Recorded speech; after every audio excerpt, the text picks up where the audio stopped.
Hello and welcome. You're watching To The Point. In a couple of hours, Prime Minister Modi will arrive at the White House for a private dinner with President Obama and the start of his two-day state visit to America.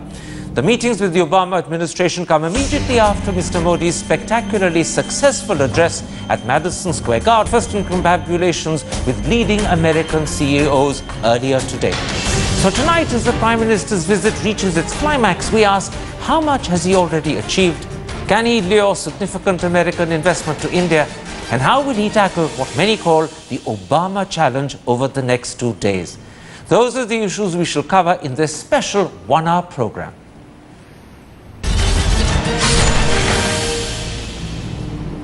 And now joining me to talk about Mr. Modi's Madison Square Garden speech, as well as his meeting with CEOs and his two-day state visit to Washington, is former Foreign Secretary Krishnan Srinivasan, the foreign editor of the Hindustan Times and a member of the National Security Advisory Board, Pramit Pal Chaudhary, who will be with me shortly, the well-known foreign affairs analyst, Professor C. Raja Mohan, the chairman of Oxus Investments, Surjit Bhalla, and joining us from Washington, the chief columnist and commentator of the well-known paper, the Financial Times, Edward Luce. Krishnan Srinivasan, let's start with Prime Minister Modi's address at the Madison Square Garden venue yesterday evening. What's your view of that address? What's your verdict, to put it bluntly? Well, he was certainly speaking to the converted, so to say. They were all supporters of Mr. Modi, but he handled it, as usual, extremely well. He has a great sense of what will appeal to his audience. I think he made he communicated some decisions on PIO, OCI, visas, etc. That went down extremely well, as was expected. And I think all that part, after a rather B-grade UN speech, I think he's bounced back extremely well. All right, I'll come to the B-grade UN speech in a moment's time, but first, sticking Surjit Bhalla to the Madison Square Garden performance, I noticed that TK Arun, writing in the Economic Times today, says that Mr. Modi may be traveling abroad, but the hearts that he's conquering are very much at home. Are you of the opinion that Mr. Modi's standing, that the way he's looked at by the Indian people, both have gone up fairly considerably as a result of yesterday's Madison Garden performance, or is that an exaggeration? Clearly that's an exaggeration. I don't think the speech was at all aimed at Indians in India. It was aimed at Indians in America, and particularly perhaps with special emphasis on Gujaratis in America. And I think he probably succeeded in reaching out to them in his own inimitable style. But I didn't look on that speech as something that was addressed to anybody in India. So in other words, you also disagree with TK Arun's point that that speech won hearts at home? Yes, I don't think he hurt hearts at home, but he certainly didn't win any hearts at home. The hearts at home which are with him are probably still with him.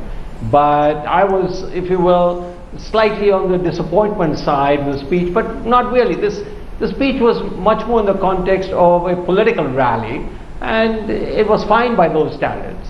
Now, Edward Luce, you've been Chief of Bureau of the Financial Times in India. After that, you were Chief of Bureau in Washington. Now your paper, the Financial Times, Chief columnist as well as Chief commentator. As someone, therefore, who understands both American politicians and Indian politicians, how do you think the 50-odd congressmen and senators who were present at Madison Square Garden would have viewed Mr. Modi's performance? And secondly, is there any message that the Obama administration will believe Mr. Modi has conveyed through that speech, and the fact that he had 20,000 Indians literally eating out of the palm of his hand?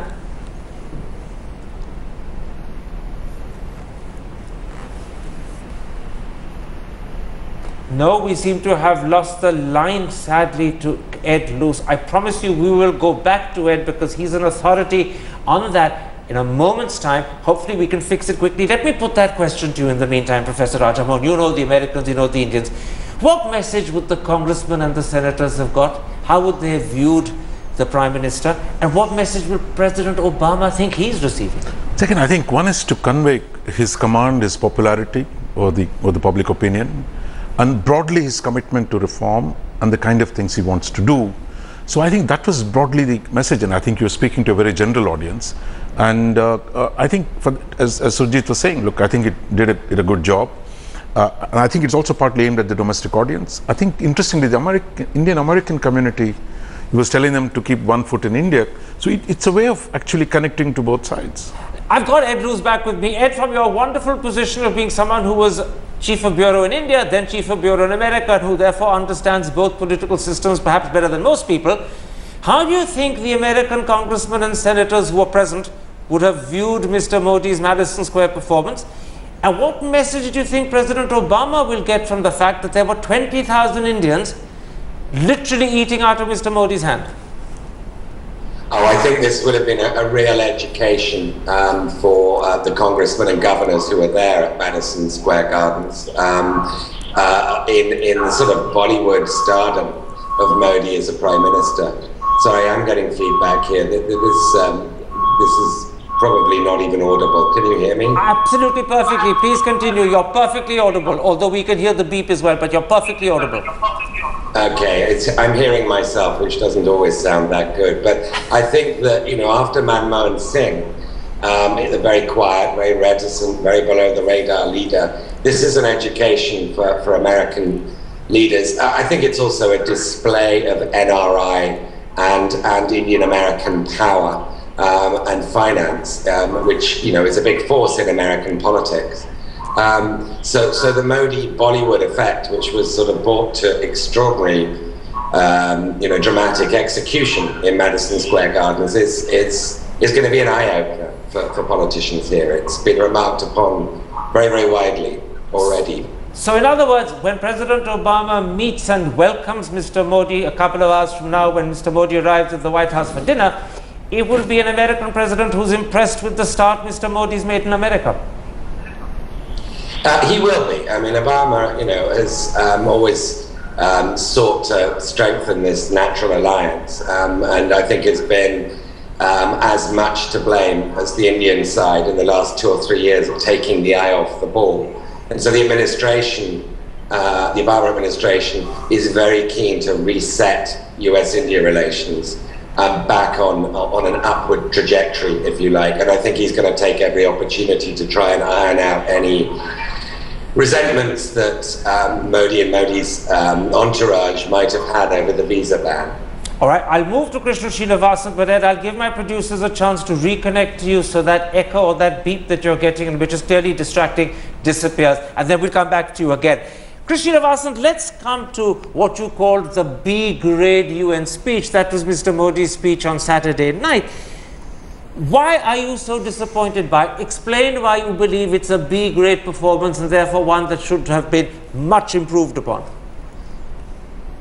Well, I think that you're speaking really to an international audience. Yes, of course, in many respects, when you look at the audience there in the General Assembly, many of the desks are vacant. You have very low-level officers manning other desks as well. But foreign offices the world over look at these speeches very carefully, and they send instructions to their delegations as to policy changes as a result of each of these general statements. And frankly, I think they would have found nothing in the Prime Minister's speech to instruct their delegations about, because he didn't set out an Indian agenda for the next General Assembly. It lacked, I think, global vision. I think that is still a work in progress as far as the Modi government is concerned. I can touch on a few other things like climate change, etc. He didn't mention the ISIL, of course. But in any case, I think the basic point is that it lacked a structure which would have led to an Indian global vision, at least for the current General Assembly. So very quickly, do you agree with the comment made by one of your successors as Foreign Secretary, Lalit Mansingh, who's also former ambassador to America? He was with me on Saturday just after that speech ended, and he said it was far too diffuse, it was far too philosophical for the occasion, it lacked precision and details, and he listed several things where he thought the Prime Minister should have made clear India's position but failed to do so, such as Afghanistan, nuclear disarmament, global agreement on climate change, as you mentioned yourself, and also the WTO agreement. And do you think all of that, if you agree with, is partly at least because the Prime Minister chose to go extempore and details get left out. No, I don't think it was a question of him going extempore. I think that it was a question of what agenda he wanted to communicate.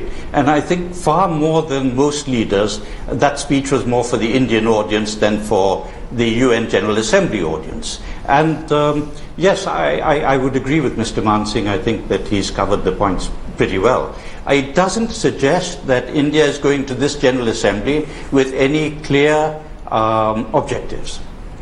Now, that is actually quite a criticism that you've heard, delivered no doubt with a certain amount of discretion, but a clear criticism that you've gone to a General Assembly, an international forum, but you've delivered a speech for the Indians at home and not for those that were listening to you. And secondly, you haven't gone with clear objectives. How much of that would you agree with? No, I see a fundamental tension between the Foreign Office is conservative on multilateral issues. And I think in many ways in the last few years, we've gone to the default mode of third worldism, of all the bad things that are associated with India's internationalism. And I think he wants to break from that mold. And that's why you see the tension between the mantras of the Foreign Office, common but differentiated responsibilities, yet he's trying to create some space within that to say that, look, I've got some flexibility, I'm willing to engage the world, whether it's on trade, on terrorism, and on climate change. But did he say all those things? You're interpreting him to have said it, but did he actually say it? No, he didn't say as much. I mean, I think if you look at the previous speeches, they were much worse by the Prime Ministers in the last 10 years. I think we got into this routine rut which the Foreign Office will... So you're blaming, what you're saying is that the way in which the Foreign Office thinks of these speeches is mistaken. Mr. Modi was trying to move away, but didn't move far enough. Yeah, exactly. Let me bring you in at this point, Professor Bhalla. A lot of people praise Mr. Modi for the fact that he didn't respond aggressively to Nawaz Sharif the night before when Nawaz Sharif spoke about the need for a plebiscite, when he spoke about self-determination, using rhetoric that Pakistan hasn't used for 7 or 8 years. That instead Mr. Modi was either dismissive of Mr. Nawaz Sharif or he rose above it to simply say, look, raising these issues at the UN doesn't help, let's sort it out bilaterally. Do you share the praise that Mr. Modi's got for the handling of Nawaz Sharif in Pakistan? Absolutely, and starting from when they refused to meet the Foreign Secretary level talks, I thought that was also a brilliant move. No, I think there's no doubt, at least in my mind, that his handling of Pakistan has been absolutely first rate. I also want to point out that I wasn't that disappointed by the UN speech. It didn't have the details, etc., but I think he struck a chord, and an important chord, on world terrorism. And I think that is a message that resonates around the world. Who did he strike a chord with? Can I stop you there? When you say he struck a chord, on world terrorism, who did he strike it with? Because he didn't mention ISIL, which is something that the West would have wanted to hear. So would he have struck a chord with the West in the absence of mentioning ISIL? No, by singling out that terrorism was the major issue, whether you were in the north or in the south or in the east or the west, you can't escape it, no country can escape it. I think there is a direct and a distinct message. I think there was also, if you will, quite clever, given India, China and everything else. He said we have this G2 and the G3 and the G20. So as a political speech, I thought it was first rate. I have no problem with it. But I want to also point out, regarding his speech yesterday at Madison Square Garden, I think the Indians have underestimated him throughout, over the last 3-4 years especially. And, the way he communicates with the audience, the way he, if you will, strikes a chord with the audience is reminiscent. I think he's the second best, if you will, speaker who engages with the audience. The best, of course, without a doubt, is Bill Clinton, and Obama would be a distinct third. Okay. What he did yesterday was engage with the audience. No matter what his political audience is, there is a direct touch, a direct communication. Quite right. That is one of his biggest I don't think the criticism that you heard earlier from Krish Srinivasan was to do with engaging and impressing the audience. It was to do with content, which is a different matter. You can engage without having a richness of content. I was talking about that. No, Therefore, let me look, the content for yesterday's speech was not that important. Okay. The content for the UN speech was very important, and if you will, I disagree with Mr. Srinivasan. Okay. I think in terms of content, etc., it was a speech that was well delivered and had important aspects to it. Okay, let me bring in Ed Luce. Ed Luce, I want to raise two quick questions with you, one after another. First, there was a section of Mr. Modi's speech at the UN General Assembly where he spoke about the need for the world to come together and unitedly fight terror and the importance of giving the fight against terror priority. But after President Obama, just a couple of days earlier, had actually made an issue of ISIL specifically, Mr. Modi actually didn't mention ISIL at all. Mr. Man Singh, a former foreign secretary, actually said that he was a lesser leader for ducking mentioning ISIL. How would the failure to mention ISIL have gone down, A, with the Obama administration, who he's meeting this evening, and B, with the UN General Assembly as a whole? I don't think it would have had much impact on the latter, but clearly the Obama administration wants to build as big a coalition as possible, and they would hope and expect for India's participation, or at least rhetorical support. And I agree, the absence of any reference to ISIL or ISIS was notable. The one takeaway I got from the speech was that he called for the world to honor International Yoga Day. So it didn't seem to be a very substantive or carefully thought through speech. Having said that, I don't think the Americans are really expecting a big Indian role in the Middle East. They know that India's ties with Iran are very different to America's ties with Iran, and that constrains all sorts of actions, and has done for many years and will do for many years. There's a realistic appraisement that India has different geopolitical interests, and that's what struck me about the words you hear from the White House, is that they're very much hoping to talk through Modi's agenda, to talk economics, to talk Turkey on trade and investment, rather than the sort of traditional highfalutin geopolitical conversations that we've been used to since the Bush years. I'll come to trade in a moment's time, and I'll come to the economic agenda in a moment's time, but actually the second question I wanted to ask, you almost answered when you yourself referred to Mr. Modi's pitch for International Yoga Day. Would that have bemused the UNGA? Would it have befuddled them? Or would it have actually made them say, what on earth is this man going on about? Probably a mixture of all three. I think it would have amused, though. It did seem to be rather a sort of a non sequitur, given the occasion. And I would agree with what others have said. I don't think this was a particularly well thought through speech, but I also don't think it particularly matters. I think Indians tend to invest more significance in the UN than Western countries, and the media didn't really pay any attention either way. All right, let's then come to the meetings Mr. Modi had this morning. In fact, they probably ended just about half an hour ago with CEOs. He met some 11 of them for breakfast. There are 6 others that he's met in one-to-ones of 20-minute duration each. First, Surjit Bhalla, can one man, even if he's as persuasive as Mr. Modi, end the gulf of deficit trust between American investors on the one hand and the way they view the Indian economy on the other? Can he on his own bridge that gulf? Well, he didn't exactly get a good send-off by the Supreme Court decision on the cancelling of the coal allocations with a retrospective effect back to 1993. So I think, that was a bad start, but he did have a good start, if you will, because of the upgrade that he received from S&P. So I think those are... Not quite an upgrade, just a change in outlook. Not an upgrade, a change in outlook from negative to stable, not an upgrade. Look,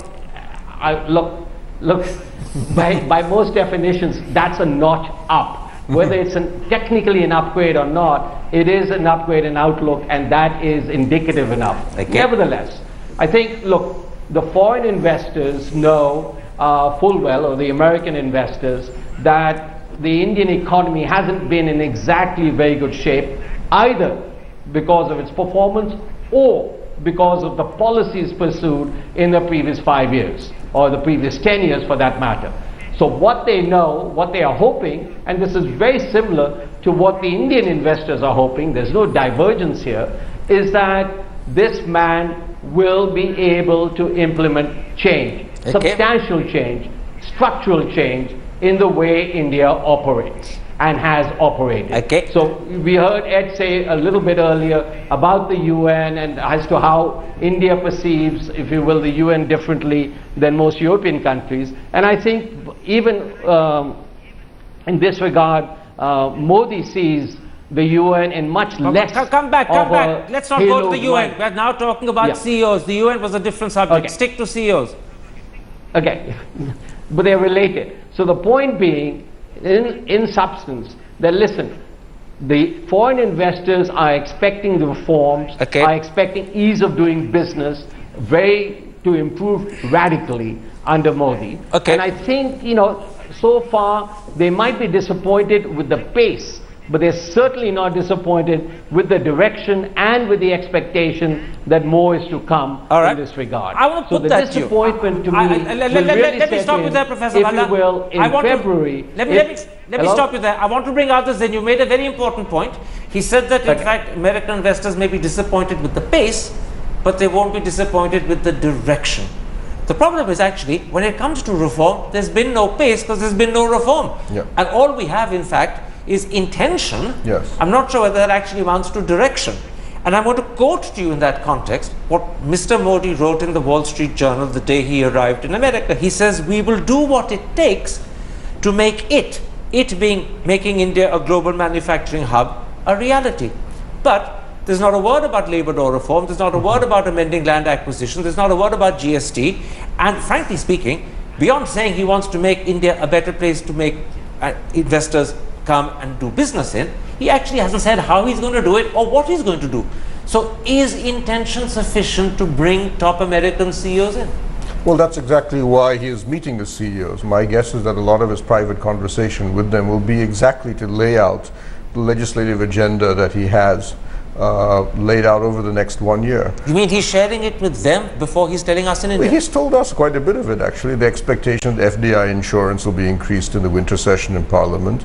The labor law amendments They've said nothing about labor law. They've said nothing about land acquisition. Those are all stuck at the PMO. They're stuck at the PMO, but we already know that in the press that the 3 amendments that they have in the labor law are ready and waiting. They've already begun the discussions in Parliament and with the opposition so you're an optimist on those reforms and you believe that the intentions will actually translate into reality? No, I just said the intentions are there. The reality, of course, is that he doesn't control the upper house and he has to bring some states on board.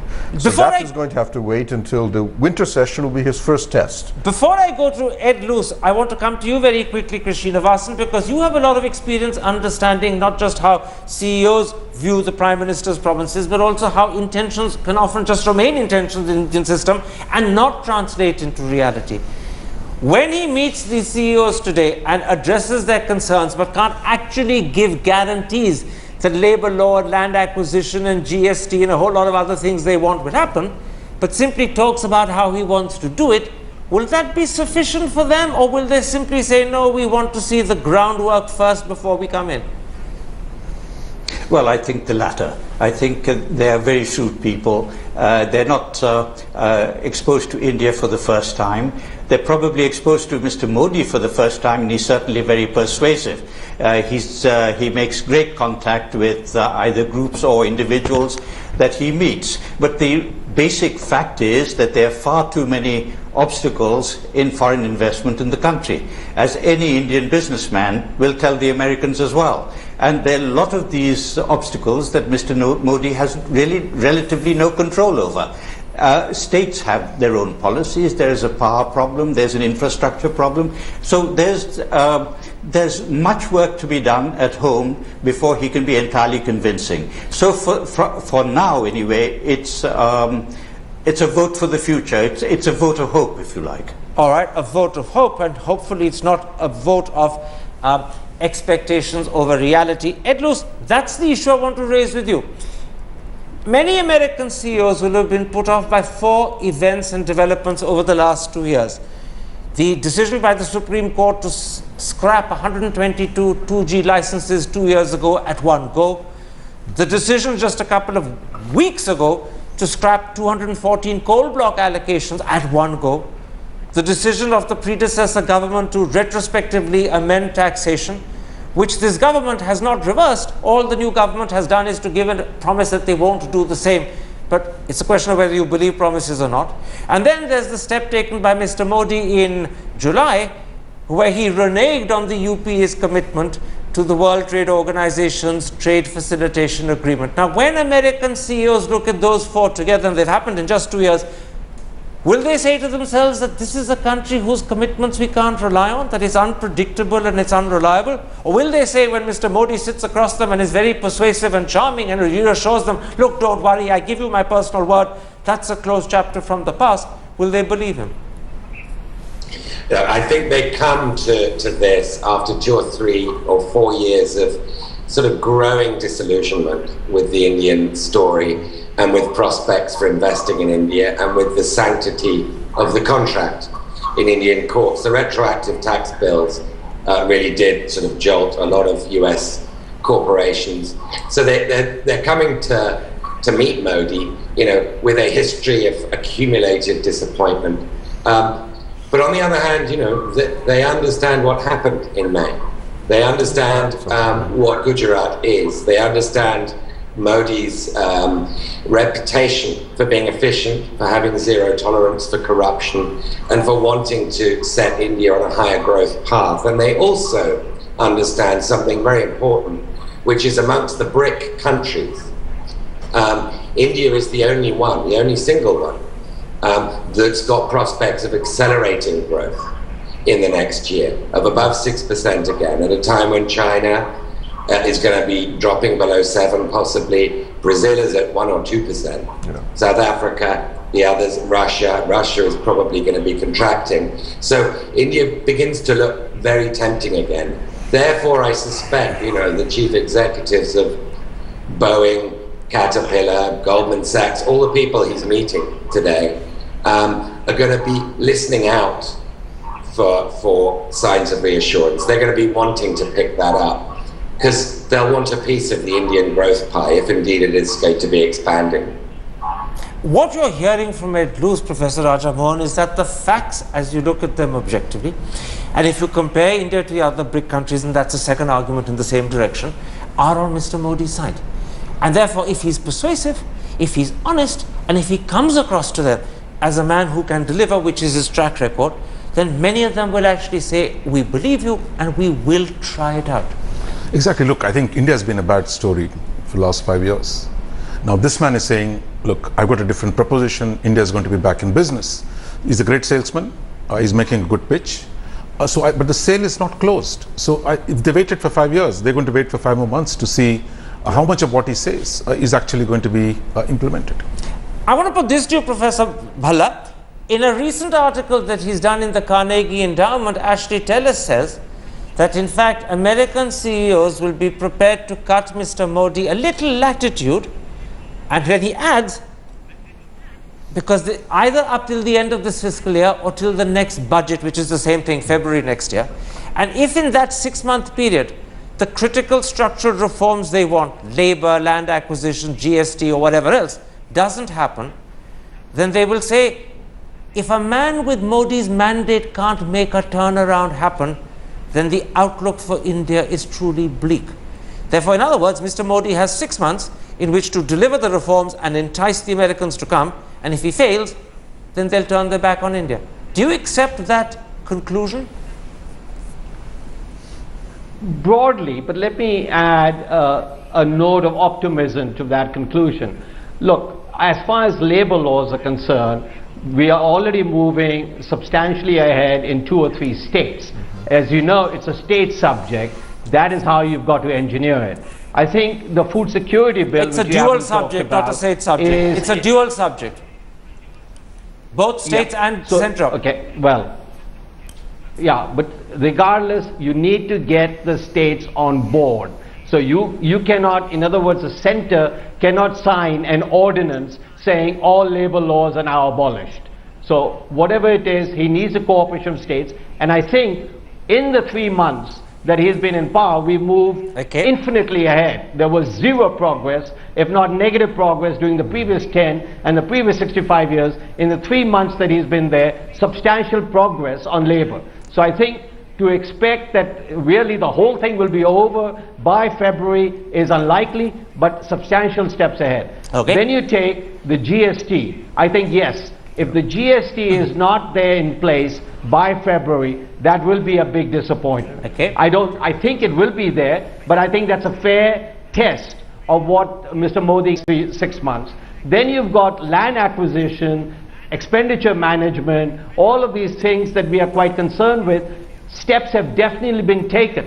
Whether we get there by February, so I don't think the February deadline is there that, listen, all these things should be accomplished, but really we should have substantial indication that not only are we on the right path, but that we are making substantial progress. That is a test, and that litmus test, I think, he will pass with flying colors. All right, let's then, before I take a break, come to one other critical subject, and it's a subject that, to my intense surprise, the media has almost completely overlooked, which is the second reason why I'm determined to spend a little time on it. The fact that Mr. Modi had a meeting with the Israeli Prime Minister Sunday evening, something that I don't recall Indian Prime Ministers have ever done outside the country, and that he's also had a meeting, by the way, with leaders of the Jewish community, and that happened Sunday morning. How significant, Pramit Pal Chaudhary, are the combination of those two? Yes, well, I think it's important for a number of reasons. One of them is the fact that if you look at, I would argue, what Modi is doing at the civil society engagement in America, is he's going back to the old nuclear deal coalition that we built up to 2008 and then allowed to disintegrate in the 8 years that followed. And the Jewish community was part of it? Absolutely. The Israeli lobby was crucial to bringing in a large number of congressmen on board on that, and then we promptly ignored them after we got the deal and said we don't have to deal with you anymore. So that's one thing I think that's important, and he's doing the same. NRIs, US corporate America, US Congress, all of these are members of that nuclear deal-led coalition, and we allowed that. Focus on the Israeli lobby in particular. Well, the Israeli lobby was important because they were one of the key, they at that point in particular, they could bring over 100 congressmen on board. They were very important in building the trust within a US Congress that didn't really know much about India, but could look to an Israeli lobby that said, look, we're one of your closest allies, and we can vouch for the importance of India in all of this. I think the Israeli lobby also gave us a lot of grief because they were also the most anti-Iranian. And in fact, they chipped in the Iran question to complicate our nuclear deal. So I think it cuts both ways. But my sense is, look, on Israel, this government has a very different policy than the previous one. I think the previous government treated Israel like a mistress. You don't meet them in public.